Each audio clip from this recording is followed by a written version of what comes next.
25 years of broadcasting excellence. Good evening and welcome to Newsnight. In this edition, Imani Africa warns of looming danger amidst chaos during the December 7 polls if the Electoral Commission goes ahead with plans to compile a new voters register. You cannot tell me that registers put all over again 17 million people in 36,000 different locations in this country will be smoother than that. So new systems generally cause more problems. Imani is also accusing the Electoral Commission of rigging the tender process in favor of new vendor, which is currently under investigations in South Africa for allegedly bribing former South African President Jacob Zuma. In 2004-2005, the company was blacklisted by the World Bank globally for corruption. This is a company that today is under investigation in South Africa for bribing President Jacob Zuma. You cannot say one company has reputational risk and then you choose a winner which has reputational risk that even Satan will scared of. Also in this package, US-based Environmental Investigative Agency says committee that cleared government officials of corruption allegations in illegal Rosewood scandal did a poor job. Meanwhile, back home, Parliament says it will no longer tolerate questions on the issue in the House. This country was admitted in Iraq at least on 2 occasions by the same.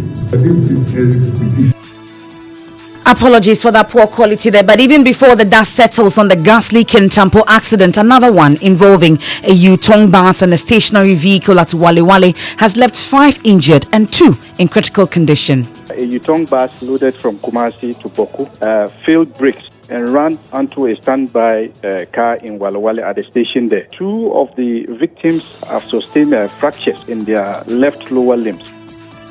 Meanwhile, morticians at the Jema District Hospital are pushing for the speedy evacuation and burial of the deceased in the Kintampo accident. We have details. And in business, the National Petroleum Authority hints for about 15% reduction in fuel prices next week, but rules out any regulatory or government intervention. And Champions League matches, Europa League games, as well as Spanish La Liga games to go on behind closed doors due to coronavirus in 50. We'll hear from a Ghanaian player based in Austria on how this is affecting them. And the list is out. The stage is set for battle as the MPP parliamentary race takes shape in the Ashanti region. I believe that he too, having said 3 terms, it is clear that the constituency timetable for changes is due. When you come to Tapo today, they will tell you that Vincent is known as that young boy who used to sell bread on the streets, all the streets of Otapo. We'll also hear from Adanse Asokwa MP Katie Amon, who is taking on the regional chairman Wuntumi, vowing to ensure his contender is disqualified. The party are disqualified. I will fight him. I will take this matter to every level. I've always said, who qualifier, come and contest me. But yes, it's a won't qualifier. 20 years now, we don't know the guy there, and then you decide. All that and more coming up on Newsnight. Please join us with your thoughts and comments via WhatsApp on stories you're about to hear. It's 0244340437. I am Emefa Apawu. And my name is Mensah. Don't forget to join us. Newsnight. Details come right up.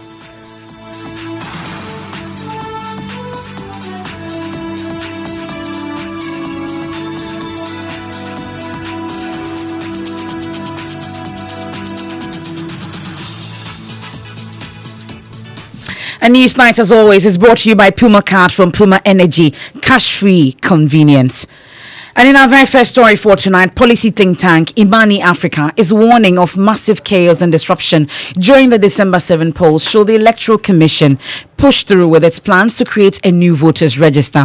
Imani argues that the introduction of a new biometric system all over the world creates massive problems, indicating that 2012 elections recorded 35% failure due to the introduction of the biometric system. Well, Vice President of Imani Africa, Bright Simmons, insists procuring new biometric voter management system for the 2020 poll will affect the integrity of the elections. He challenged EC's claims that the cost of procuring new BVMs will be cheaper than refurbishing the existing kits. He spoke at the press conference a short while ago. New things tend to be more problematic. What do I mean by that? The existing system that we've had it for long enough that we've learned to use it very well. If you go and buy a new system and you don't install and implement it properly, you can create more problems. So our argument is that the risk of the new platform, re-registering everybody, is far more than if a system that has delivered so many elections since 2012. And we find out in 2012, when we first implemented this biometric solution, 33% of polling stations had problems. In fact, if you remember, in 2012, in some situations, it was so bad that we postponed the election for one more day. Remember that time? It's the only time it has happened, the only time it has ever happened, because it was a brand new system. In 2016, we had learned to use the system a bit more. It dropped down to 7.5%. In 2019, when we did the district election, the number of polling stations where you had a breakage went down to 5%. That tells you something. It tells you we're getting better at using the system, and therefore we're having fewer and fewer failures. If you implement a whole new brand new system, you may lose that knowledge that has led to a reduction of the failure rate. If the EC says that only 0.6% of people could not be verified by the machine, you want to compare it with other systems in the world. And we've done that, and we found out that in India, it can go as high as 5%, in Indonesia as high as 3%. So our less than 1% is perfect. Because it's a probabilistic system. You can't get 100% ever. The fingerprint will never stay the same throughout the person's life. Because even if you put palm oil on it, it can change it a little bit. And we know from other countries that every time you implement a new biometric system, you have problems. In Nigeria, when they implemented their very first one, the system rejected the president of Nigeria. We know that in Kenya, when they tried to implement their very first one, it's so bad that they abandoned it and left the system and just went back to the old system. We know that if you go to a place like Afghanistan, it goes so bad they couldn't see what to do. They have to invite the people that actually made the machines to fly from Germany and come to Afghanistan. It took them 64 days to release results. So new systems generally cause more problems. In the same way with data, registering new people all over again versus using the existing data and cleaning it up. You cannot tell me that registering people all over again, 17 million people in 36,000 different locations in this country will be smoother than that. You heard that the Vice President of Imani Africa. Thankfully, Mr. Bright Simmons joins us on the line. We're grateful for your time. Amongst others, you also make some serious allegations of some unhealthy practices, including rigging the tender process by the Electoral Commission to suit what you describe as the worst bidder to provide the country new biometric kits. What more do we know about this? Give us some details. Hello, Mr. Bright Simmons. It doesn't appear we have Mr. Bright Simmons on the phone, but we'll rectify that. Mr. Bright Simmons, can you hear us? It doesn't appear Mr. Bright Simmons can hear us. We'll rectify that shortly, but we can hear him as he makes the points today at that press conference. It went on to around December, 4 months of evaluation. Then the committee settled on some people. The EC also started writing to the committee saying, we like these companies. This is a tender. We like these companies. We think these are the companies that should go. Eventually, they managed to get some 4 companies through and then send it to the Public Procurement Authority. But they had strong-armed the members of the tender committee to the point where the chairman of that committee was not willing to have him associated with the process. So the EC got angry, set up a whole new committee, started the tender all over again, starting on 10 January 2020. On 13th January, they met to establish their term of reference. On 17th, they invited the companies to come back. On 18th, they held the demonstrations and the technical evaluation. And then on 19th, because they are magical and they are greatest geniuses in the world, they already have the winner. $72 million, carry and go. That's different what happened. Now they do that, and now they have this winner. We say, okay, we don't like how you did it, but maybe you still got the right person. But what are the people that lost and why did they lose and things like that? So we started reading the document. They said, oh, the company that lost, there was one that was very good, called Mathematic. But as for this company, we're going to do some research about them, and they have some reputational issues. One of them was that in the Philippines, the president of the Philippines was angry with them and the electoral commission of that country. And the attorney general said he will even do investigations. So when we look at that, we are suspicious of their track record. We said, okay, let's look at the one that actually won. A company called Tails. This company is a French company. So we started digging into this company. We found out that in 2004-2005, the company was blacklisted by the World Bank globally for corruption. He said, this is serious. I mean, of all the companies, is the one that got blacklisted that you want? We started digging. It's like a pattern. It's an amazing pattern. This is a company that today is under investigation in South Africa for bribing President Jacob Zuma and his people. This is a company that in Gabon was more or less run out of that country by NGOs because they went to corrupt the electoral process there. This is a company that in Cambodia got itself into trouble again with the World Bank. This is a company that went to Estonia, told them they can do ID cards for them. This is something so bad that the government couldn't use it. and the government is suing them 150 million euros. My argument is not that if you are like this, you shouldn't get a contract in the world. My argument is that you cannot say one company has reputational risk because somebody threatened them in the Philippines, and then you choose a winner which has reputational risk that even Satan was scared of. It doesn't make sense. That's what I'm saying. And my argument is that if you have such a company, and after all of this, like this is secret, you still like them, but you don't like the other company that has more track record because you say somebody threatened them in the Philippines, then you have something shady going on. So Imani wants the Public Procurement Authority to probe the tender process. I mean, typically when you petition the president in that matter, you are seeking to remove the head of the institution. And typically the president's job is simply to convey the petition to the chief justice, who must set up a committee and the likes of it. That is not where we best serve society. Everybody must be telling where they best serve society. Your job as media is to be interested in one thing above everything else, the truth. The truth above everything else. Our job as a society is to be interested in one thing above everything else, enlightenment.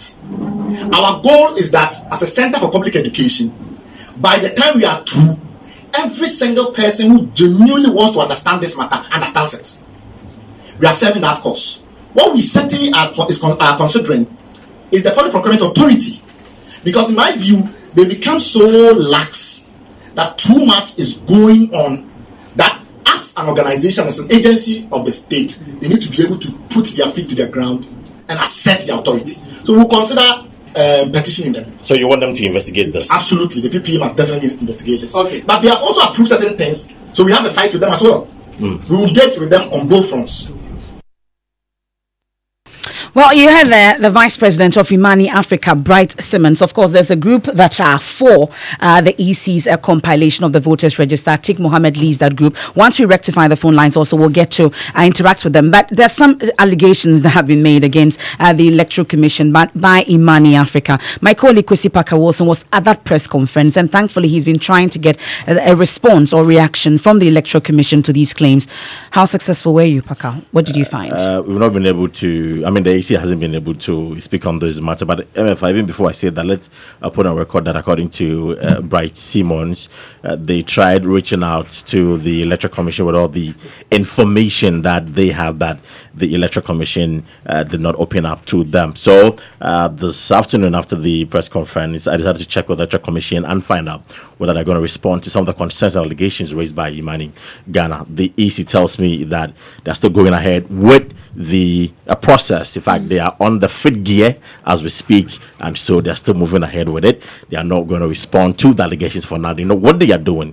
They have targets, timelines to meet, and at the end of the day, that is what they are going to do. So they won't respond to any of the allegations or concerns raised by Imani Ghana. Well, in your interaction with Imani, though, did you find out if they've gone ahead to petition the PPA, for instance, to start investigating these procurement breaches that they talk about? Yeah, I guess that question. Now he tells me that they are considering doing that, but of course they want them, since they are making the information public, they want the PPA to actually take the initiative and launch a probe into the procurement process, which they believe that has been a bit fraudulent. And so for now, they are yet to officially petition PPA to probe the process. Okay. That's Kwesi Parker-Wilson, my colleague there. Now, if you recall, just a few weeks back, the report was issued by the Land and Natural Resources Ministry following an investigative committee that were put together to probe allegations that some top political officers were corrupting the system when it comes to Rosewood. It was on the back of an investigation done by a U.S.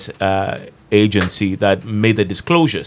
Now, the U.S.-based Environmental Investigative Agency is now responding to that particular report, and they say the committee that cleared the government officials of corruption in the illegal Rosewood scandal did a poor job.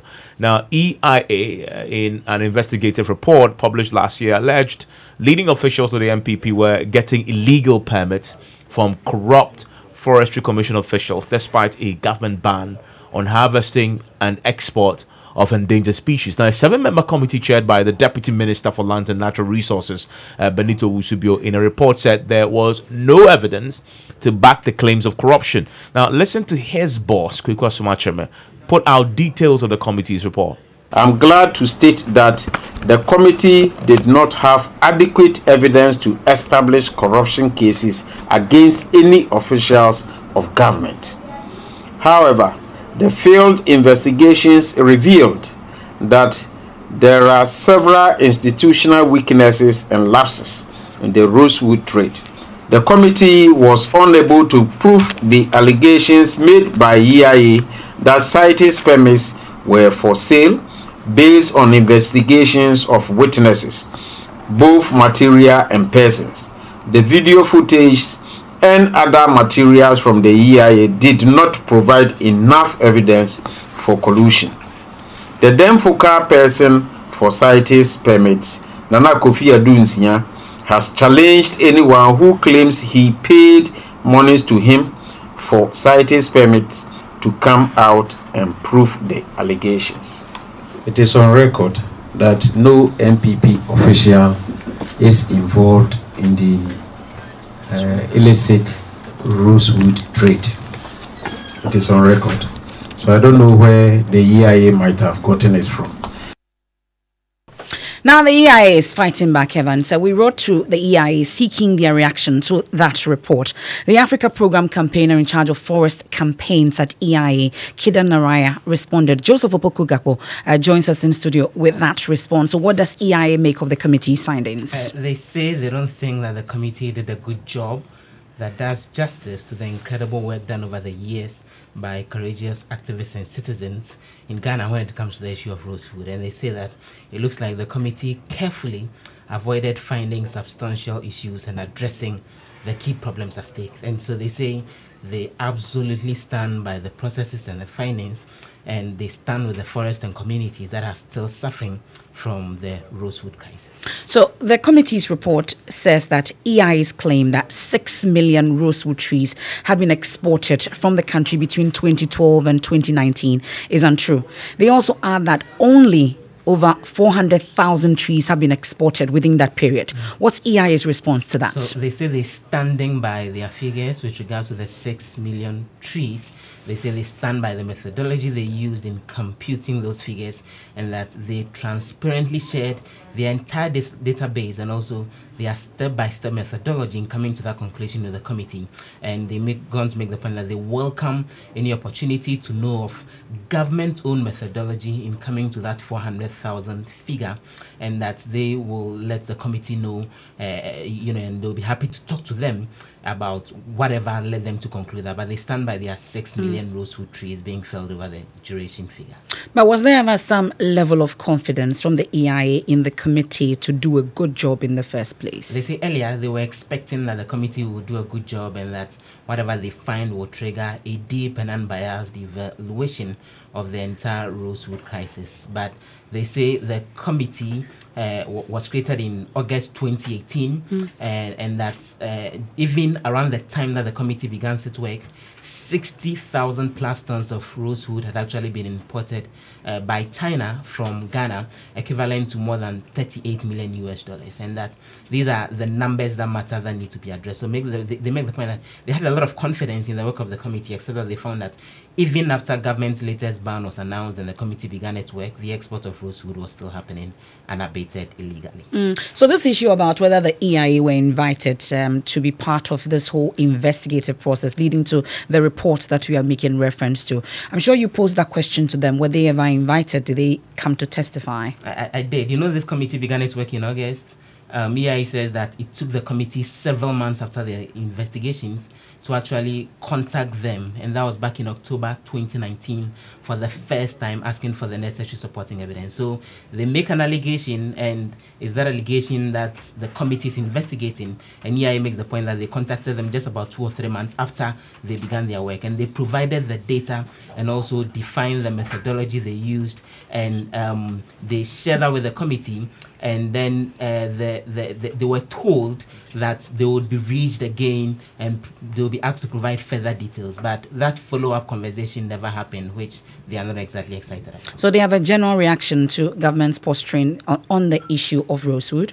They think that government is sending very distinct messages in terms of its commitment to deal with the illegality, they are sending a signal to their European partners that it's as if they are dealing with the issue, but from what they are seeing on the ground, they think that that is not exactly being done in terms of helping deal with the illegal trade. And from what they gather, they claim it's still ongoing till date. And to quote them, EIA says that the fact of the matter is that the Rosewood crisis they investigated in July 2019 is still happening in March 2020. And so they welcome any collaborations with the committee to stop the traffickers from devastating Ghana's forest. And this issue came up in Parliament today. Tell us a bit about it. It did. There is a question that was put out today by Dr. Apawu, the Buta South MP, to ask the Minister for Lands and Natural Resources what action the ministry has taken to enforce the renewed ban on the harvesting, transportation, and export of rosewood, which was announced in March 2019. So that question was actually posed to the Minister, Kukwa Sumacheme, and he was expected to have shown up on the floor to respond to the issue today.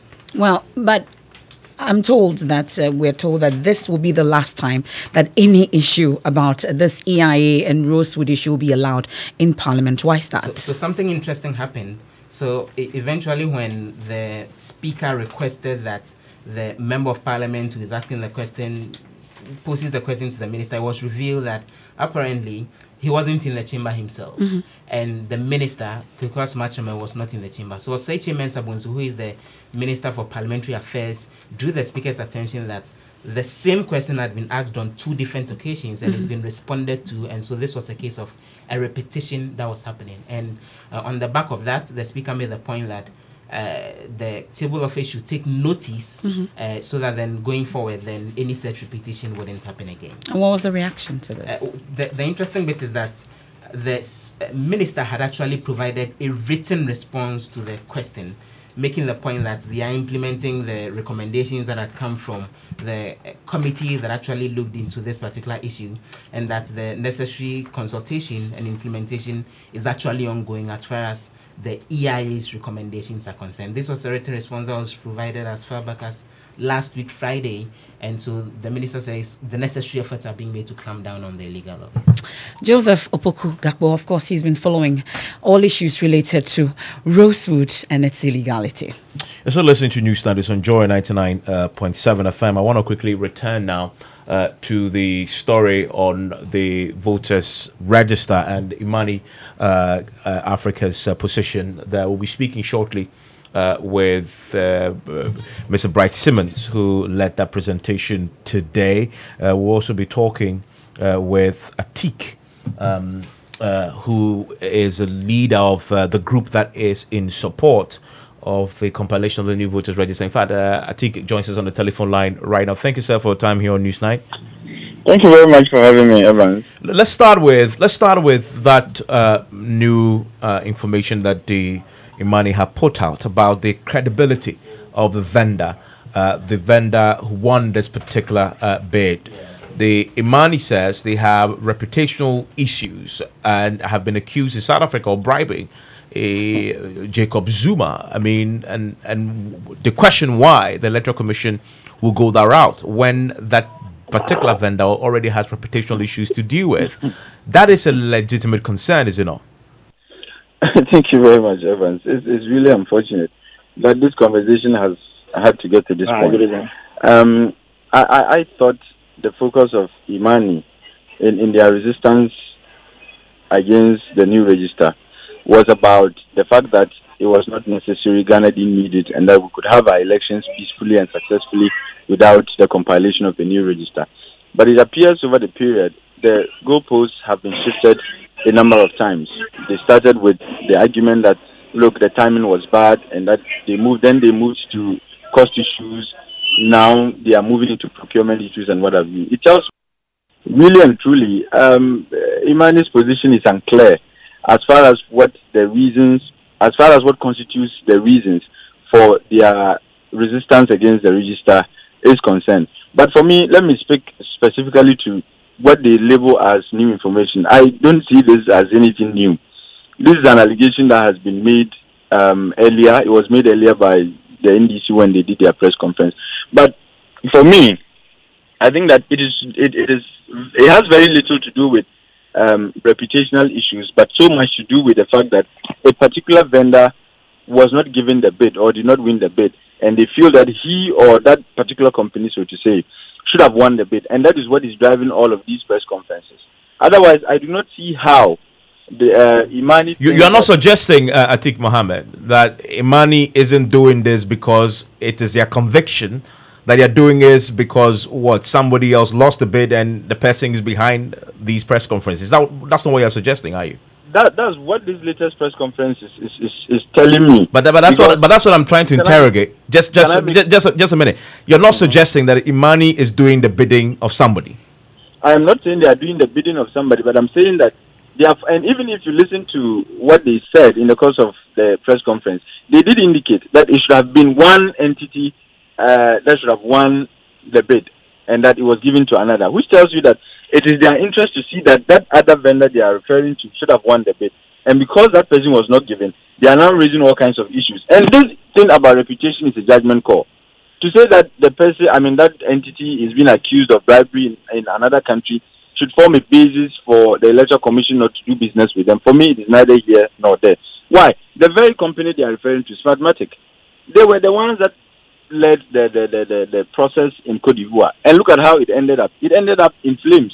So if we are going to sit here and say that because allegedly a company has had some issues in one country, it should serve as a fair grounding for that company never to do business again in any other country, for me, I think is unacceptable. If the company were that bad, why would other countries not say that you had issues in South Africa, so Kenya is not going to procure your services? They have mentioned several countries that they claim the company has worked in, which tells you that they have delivered up to a certain point to inspire some confidence in the other countries that came later. Otherwise, if a company is that terrible, no country would want to employ their services after they have failed in another country. So for me, this thing about reputational risks and all of that, these are judgment calls, and I do not think that when it comes to procurement, the focus is on judgment calls. It's about which entity has the capacity to deliver on the services you are looking for. And I heard them in the course of their press conference make the point that, an evaluation process was done, it was concluded, and the chairperson single-handedly decided to abrogate it and say, look, we are giving it to another company, and that is what happened. It is untrue. If you interrogate the facts, the documents that surround this entire process, you would come to the conclusion that it cannot be true that the Electoral Commission chairperson decided single-handedly to say this process is not in favor of a certain vendor, so I'm ending that process and I'm giving it to another vendor. That's not what happened. If you look at the 10th January letter the Electoral Commission chairperson wrote to the evaluation panel, it was very clear the reason for their dissolution. The reason was that there was lack of harmonization amongst even the committee members in respect of their scoring, and that the scoring was lopsided. And there are details to explain how the scoring became lopsided. So that goes to the procurement question. I want to bring in Mr. Bright Simmons on that last bit about the procurement question. Mr. Simmons, Atik mentions that this vendor in question that you raised the issues about, it should be about the capacity to actually deliver on this particular contract. And that if he has a reputational issues elsewhere, doesn't necessarily bar them from doing business in Ghana, so far as they have the capacity to do this job. Is that a fair point? Okay, but I need to respond to a couple of other comments. No problem. One, we are not saying that we favor a procurement of a new solution. So everything that he said is completely redundant. We oppose the attempts to rip up the system, throw away laptops that are only a year and a half old, and buy a completely new system. We oppose that. So we can't be for some vendor or another vendor. That would just completely ridiculous. If we were supportive of the EC in acquiring a new solution, then you could say that we support the procurement only in respect of our preferred vendor winning. But for an organization that opposes the tender in the first place, it's completely unreasonable to even suppose that we could be in any way whatsoever supporting one vendor over the other. So that is very, very important to make clear. We are not saying that we support a procurement effort, but we wish that one particular company had one or another. So that's one. Number two, the argument we are making is that even if you go ahead and embark on this wasteful exercise of procure a new solution, you move the problem away from the issue of cost, which we've raised, to a second issue of risk. So it is in the context of risk that we then raise the issue of procurement. And the argument we made is that the procurement process is so shoddy that we are now moving away from just wasting Ghana's money to risking Ghana's democratic practice. Risking Ghana's democratic practice itself. And we just said, why is the procurement process as has been embarked upon so far shoddy?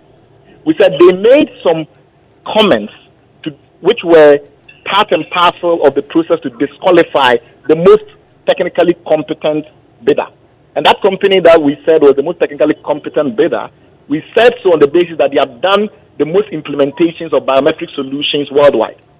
21, compared to about 7 that we could find conclusive evidence for the company that won. So we said, why did they then disqualify them? Considering also that they had made the lowest bid. We said, well, they disqualified them because they argue they have reputational risks. And those reputational risks arise from comments made by politicians in the Philippines expressing displeasure about their work.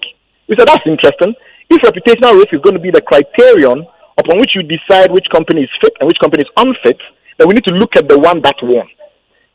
Imagine our surprise when we discovered that this is a company blacklisted by the World Bank for corruption. This is a company under active investigations in South Africa for the famous Gupta Gate scandal and other scandals. This is a company that has huge problems in Estonia, where the government has sued them for 150 million euros, etc., etc. Then we made a conclusion. We arrived at the conclusion.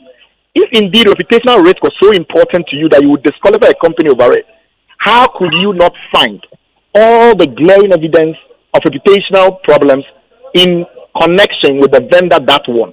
That tells us that there was a deliberate effort to rig the tender in favor of Thales. That was the argument we were making. So now, having clarified that argument, how will you reframe your question? Just on the bit about the deliberateness of an attempt to rig this, those are very strong allegations, and some may question whether the analysis that you've made necessarily leads to that conclusion. That then brings in all elements of criminality and intention. It's a whole different ballgame to say it's deliberate and it was meant to rig. So we said they published a tender in April. They then said, for some reason, they didn't like the outcome of the tender and they canceled the tender. Then they republished it in August. It took 4 months for a conclusion to be arrived at as to which bidder was most qualified to provide this very complex solution for Ghana. The EC decided to dissolve that committee, set up another committee, which then took a week to come up with another winner. In fact, the technical demonstrations took place somewhat time in January 18th of 2020, and they made a conclusive determination as to who was the winner on the 19th. Explain to me by which mechanism a 4-month process condensed to 1 day suffices for sound procurement process. It's not possible. So we can only conclude that were deliberate attempts to ensure that a predetermined outcome was arrived at. That is exactly what we call tender rigging.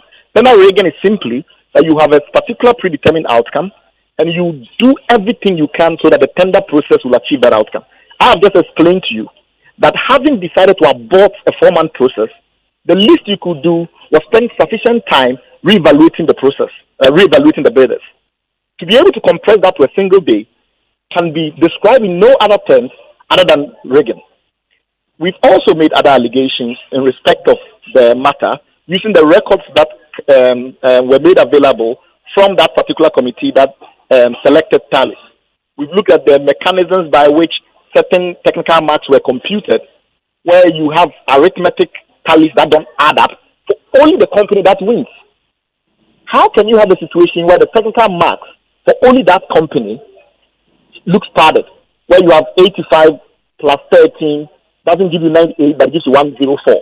When you add all of that, what is the sheer evidentiary weight in support of, except to say that there was a determination to award the contract to Thales regardless of what the outcome, the real proceedings of the tender might be? Is Imani Africa taking any further actions on the back of these findings you've made and these allegations? Thank you. You need to remember that our primary mandate is public education. It's Imani Center for Public Education. Our goal is enlightenment. There may be political forces way beyond us, way more powerful than us. There may be political economy issues way beyond us that will ensure that the EC does whatever he wants.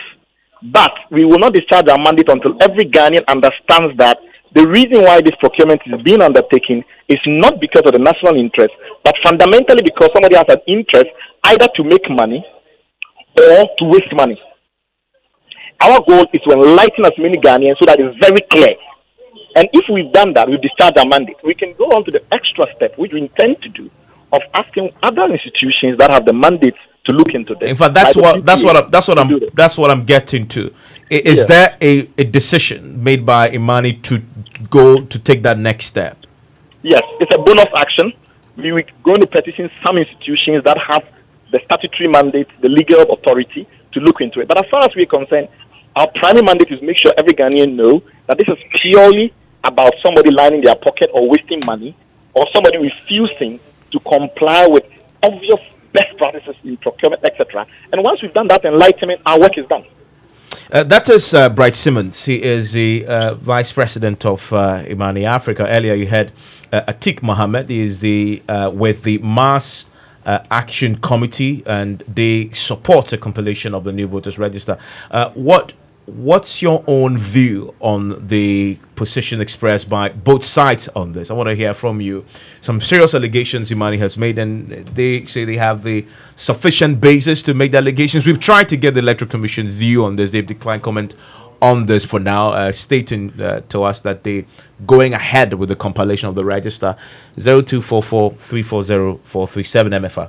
Some of the comments that people have sent in, some in the UK says this procurement process is a complete mess, and yet CSOs and people who matter have kept quiet. Imani are speaking about it. Those who have decided to watch donkeys and lions should continue doing so for the rest of their lives. And this one from AU Farouk Tamale North, it says Imani is right.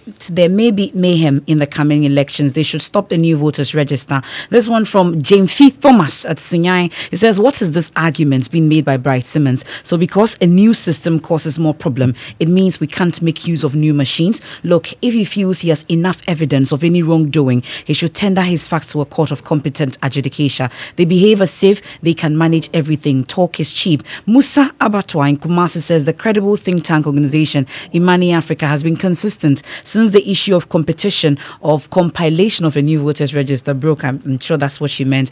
The G. Mensah and Bosman Asari-led EC should listen to the notice of reasoning. And this one from Courage Woyome, he's talking about the accidents, and he says, sorry for those who been in the accidents in Kintampo and the current one. Let's all support Arrive Alive campaign. The story will come up shortly. Husseini Salifu Zongo is also talking about a story you spoke about on Top Story. He says, I support the decision by the president to suspend foreign travels by government officials. It is important for all government officials to comply with the order. Iswoba says the order by the president to suspend foreign travels by government officials gives a strong conviction that the government is on course in ensuring there is no coronavirus in Ghana. And one final one also says Bright Simmons and Imani Africa should be applauded for coming out with this latest revelations. Kofi Seidu sends that one in.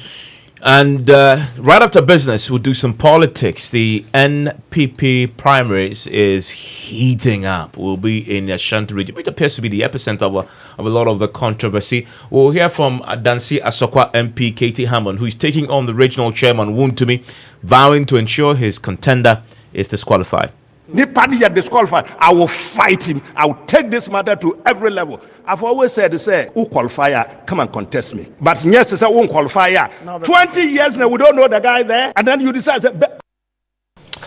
George Wafe is here with the latest. Hello, George. Hi, Emefa and Evans. What about having the liter of petroleum product that you purchase going down by about 15% from next week? 15%. That's what the boss of the National Petroleum Authority. I'll get the details later on that one. He's talking about the fact that could happen from next week. We'll be getting you. It is going to happen. That's what he's saying. So we'll be holding him to he should better keep his word. Okay, let's see what happens. We're getting more details on that one. And governments likely to fall on the stabilization fund to deal with the expected shocks from declining crude prices.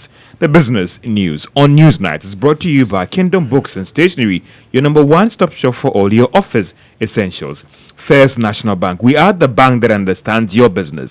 First National Bank. How can we help you? And also brought to you by MTN. That is actually the world of business. Remember, it has been 25 years of joy in championing the interest of the business community, especially the entrepreneurs. It's your day off and you end up looking after the baby while your wife goes off to work. You realize you have no idea how to change a diaper. So you video call your wife. Hello, darling. Hello. Kojo, is everything all right? Everything is not all right. I'm not seeing Tofu. How do I change a baby's diaper, please? Kojo. Okay, first, put the diaper. The video call freezes. While you wait for the internet to catch up, the baby sprouts a fountain and wets the diaper. As you are getting a new one, your wife comes back online. Kojo, no. Why did you leave Abeku alone on the bed? But I had to go and get a new diaper. What must I do next? I beg, quick. Open the front of the diaper. It's the side that has... Wow, look, the video freezes again. Abba. By now, you know where the conversation is going. There's no buffering in real life, so why accept it from your internet connection? Get connected and experience ultra-fast internet to your home, powered by MTN Fiber Broadband. We're there for you, everywhere you go. Mr. Barr has big dreams for his business, Barr & Co. Limited, and his family, making them a reality man to long drives and queues. He's lost precious time struggling to pay his suppliers in China, Turkey, India, and other parts of the world. With the First National Bank global payment via our online banking enterprise, he now pays for all that in the convenience of his home or office, giving him time to focus on family and growing his business. Use our online banking enterprise to access Forex when you need it. It takes a bank that does more to help your family. So who's helping yours? First National Bank. How can we help you? Joy 99.7 FM. Welcome back to Business on Newsnight. Now, the National Petroleum Authority has disclosed that we should expect about 15% reduction in fuel prices at the pumps from next week. It is, however, maintained that this is based on numbers put together by the oil marketing companies, which the authority is privy to. The disclosure is coming at a time that there are calls for government intervention to drive down the prices in line with market development. But in a voice notice issued from the chief executive of the authority, Hassan Tampli, said people should understand that due to the deregulation policy, adjusting prices is strictly in the hands of the oil marketing companies. We have observed the price movement as we have from the first up to date. There is a very clear indication that the prices will go down by the 16th of March. So it is not for anybody else to determine for us what the price should be. The industry people themselves understand that the prices have to go down because there's a reduction on the price on the international market. Government taxes have not increased. The cedi is way stronger than the dollar, and we should get the benefit of that. Now, what they must also know is that the oil marketing companies are entitled to some margins, which comes up to about 68 pesos in the price build-up. Now, because of the forces of demand and supply, they have reduced their margin sometimes to about 30 or 40 pesos in order to be able to beat the other oil marketing company. Now, bear in mind that they could have gone all the way to 68 pesos. That is what is statutorily allowed for them. But forces of demand and supply has even forced them. Now, that should tell you that even the oil marketing companies are not as reckless as they even want us to believe. And we've been monitoring as a regulator, and we believe that by the next pricing window, from what we have seen, the movement of the products, the prices, and so on and so forth, we are likely to see something within the range of 15% reduction. That is from our calculation, all things being equal, up to 15th of March. He's also been reacting to calls for removal of taxes on petroleum products. Put it on record. But for the intervention of the government, Ghanaians would have been paying far more than we are paying right now.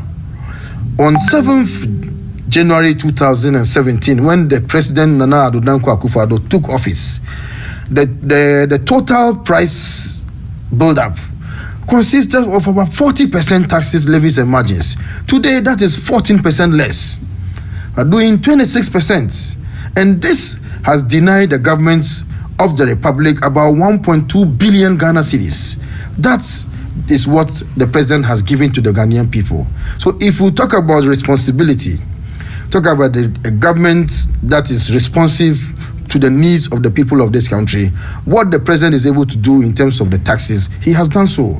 And when it comes to the competent management of the CD, it is there for all to see. So, yes, when prices go up on the international market, Ghanaians will pay accordingly. Now that the prices are coming down, nobody is going to tell the OMCs or the MPA or government that the prices should come down. It will come down naturally. Hassan Tampoli is Chief Executive of the National Petroleum Authority. Now, government has indicated that it may fall on the stabilization fund to deal with the expected shocks from crude oil price decline. Now, this is what Joy Business has picked up from government sources on what is being done to manage the shocks associated with the coronavirus and the declining crude prices. We have more in this Business Desk report. Any decision to use the stabilization fund will be the last resort. That if the current decline in crude oil prices and the effect of the coronavirus should get out of hand. This was after it was projected that government could lose out a half of its projected oil revenue of $1.5 billion for this year, based on the declining crude prices and effects of the coronavirus on the economy. Based on the recent Bank of Ghana data, the Stabilization Fund had about $600 million ending December 2019. Well, even one is not sure whether this might be enough to make for the $750 million shortfall that could hit government as a result of the declining crude prices. But sources close to government are rejecting calls to quickly review its budget estimates to help manage the shocks. Joy Business is learning the government may want to wait a while before reacting to this development in terms of adjusting estimates outlined in the 2020 budget. Also, government is insisting that it will wait till July before it carries out the necessary adjustments in the mid-year review for its budget estimates. And that was a Business Desk report. Now, the Bank of Ghana has rejected about $1.6 million worth of bids that came in from banks and dealers that participated in today's forward sale of dollars. Now, these were bids that the Bank of Ghana describes as invalid because the bidders actually failed to meet the requirement for participating in the auction. Now, this resulted in about $80 million valid bids that were submitted. The Central Bank has, however, decided to accept or sell $40 million worth of these dollars to investors. And the forward auction of dollar sale is part of the Bank of Ghana's strategy to assure businesses that they will get their dollars that they need for future transaction. The results also show that there is still high demand for dollars by the commercial banks. Now, Huawei Technologies have introduced a new digital product that will support the bank's operations without customer physical appearance.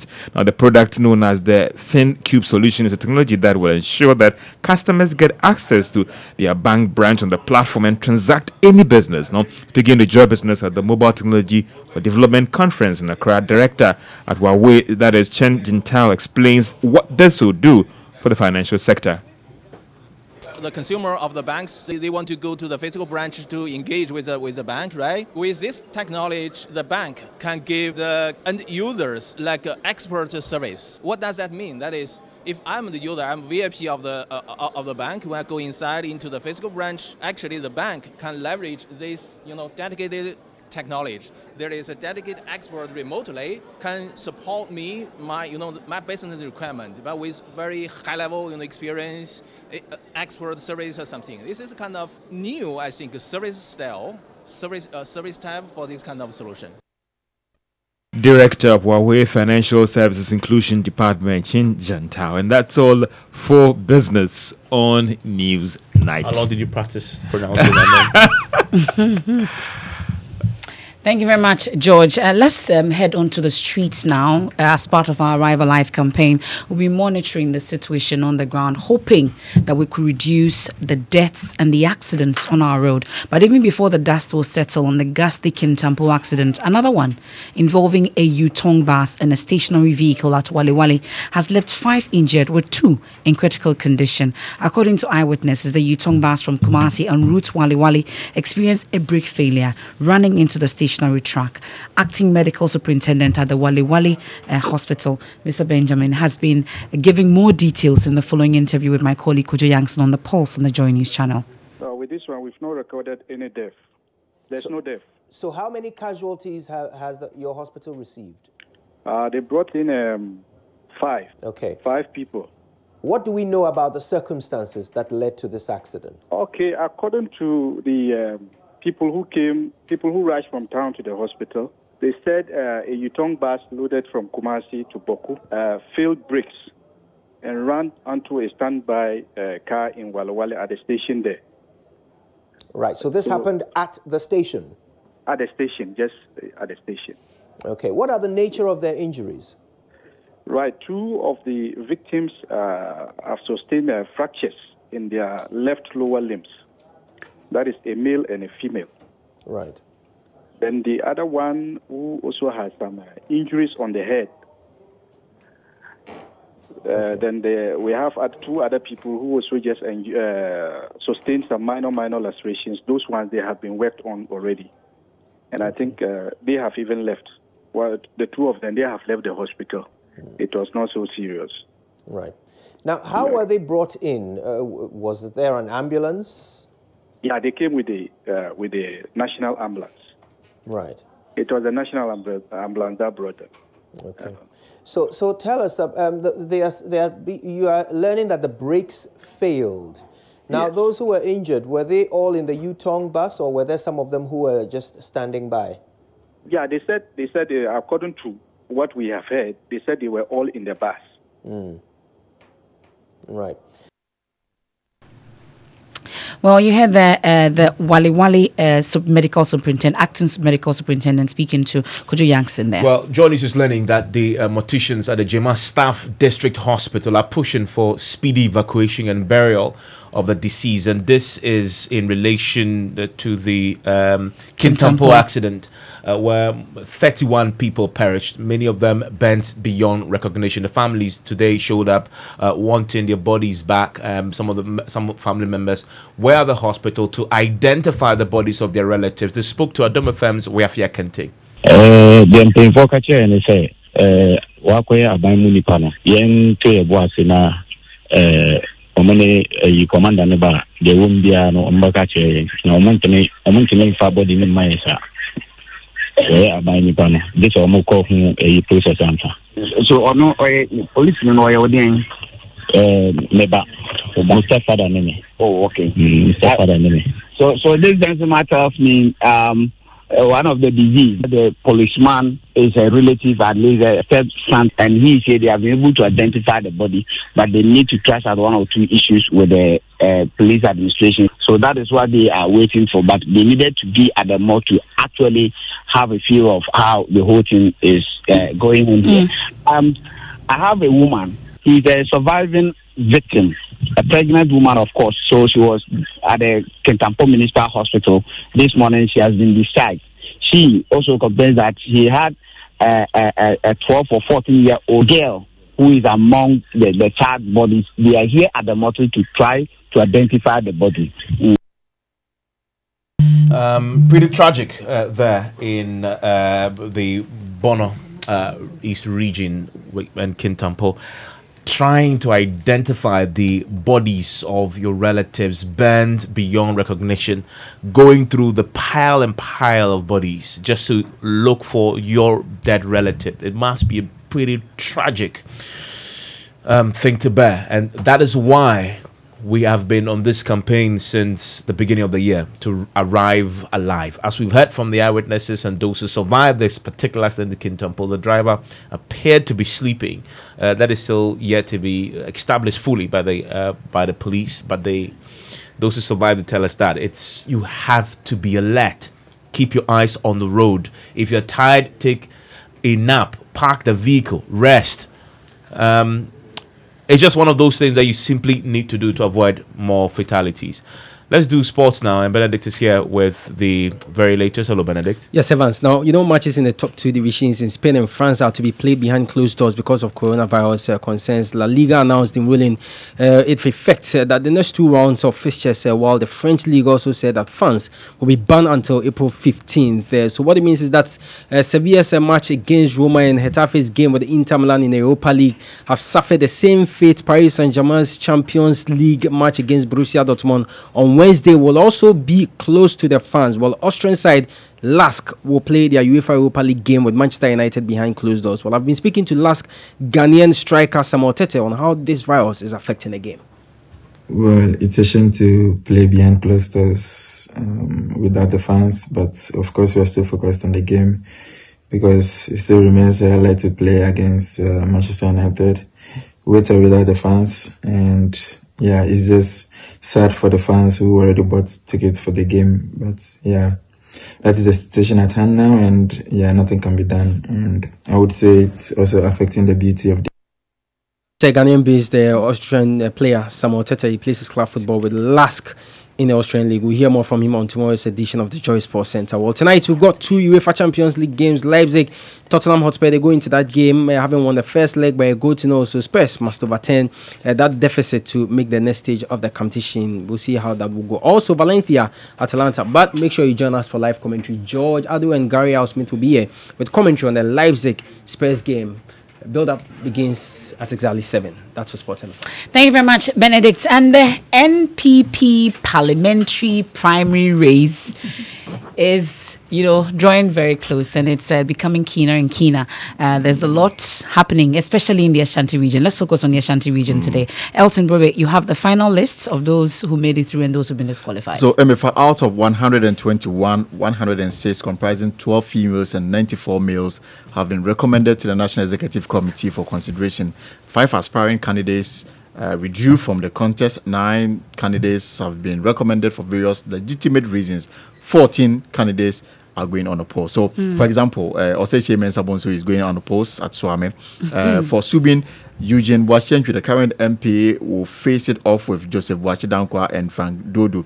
Achumanu Abieja, Emmanuel Ejay, and the current MP, is going unopposed. For OTAF, we have 6 individuals. Okay. That includes Dr. Louisa Carol Sewa. Don't you remember this lady and issue with Party for Soldiers?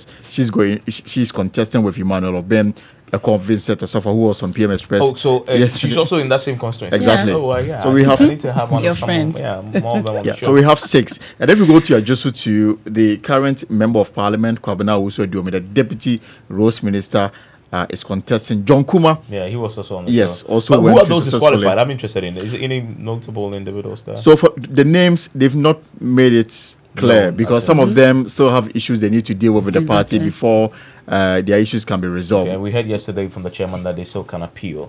A member of Parliament for Adansia Sokwa, Katie Hammond, is unhappy his contender Sami Benfo Dakwa was not disqualified.